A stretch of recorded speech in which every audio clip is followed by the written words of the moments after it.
Abduqodir Husanov Osiyoning eng zo'rlari orasiga kirdi. O'zbekiston milliy terma jamoasi va Manchester Cityning mahoratli himoyachisi Abduqodir Husanov muxlislari uchun yana bir bor quvonarli yangilik bor.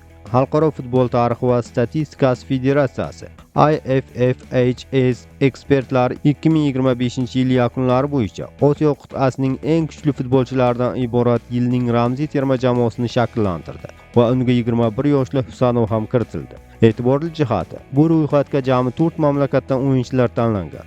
Eng ko'p vakil Yaponiyadan 5 nafar futbolchi, Janubiy Koreyadan 3 nafar, Saudiya Arabistonidan 2 nafar o'yinchi joy olgan. Abduqodir Husanov esa ramziy jamoadagi yagona o'zbek futbolchisi sifatida alohida ajralib turibdi. IFFHS tuzgan Osiyoning 2025-yilgi ramziy jamoasi quyidagicha ko'rinish oldi. Darvozabon Zion Suzuki, Yaponiya. Himoyachilar Abduqodir Husanov, O'zbekiston, Ryo Hatate, Yaponiya, Min Dae Kim, Janubiy Koreya. Yarim himoyachilar Kang In Lee, Janubiy Koreya, Muhammad Kanno, Saudiya Arabistoni, Kaishu Sano, Yaponiya, Ritsu Doan, Yaponiya.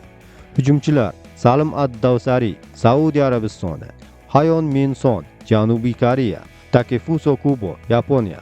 Husanov uchun 2025-yil haqiqatan ham faoliyatdagi eng yorqin bosqichlardan biri bo'ldi. 2025-yilning 20-yanvar kuni Fransiyaning Lens klubidan Manchester Cityga ko'chib o'tdi va ingliz grandi bilan uzoq muddatli shartnoma imzoladi. Bu transfer Husanovning maqomini yanada oshirdi. U top 5 ligalar muhitida o'zini ko'rsata olgan. Angliya chempionatida ishtirok etgan o'zbek futbolchisi sifatida tarixiy qadam tashladi. Shuningdek, matbuotda u milliy terma jamoa safida 2026-yil yozda bo'ladigan jahon chempionatida ishtirok etish huquqini qo'lga kiritgani ham qayd etilmoqda. Qisqasi, bu tanlov shunchaki ro'yxat emas.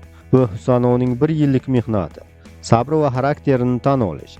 Endi esa eng qizig'i oldinda.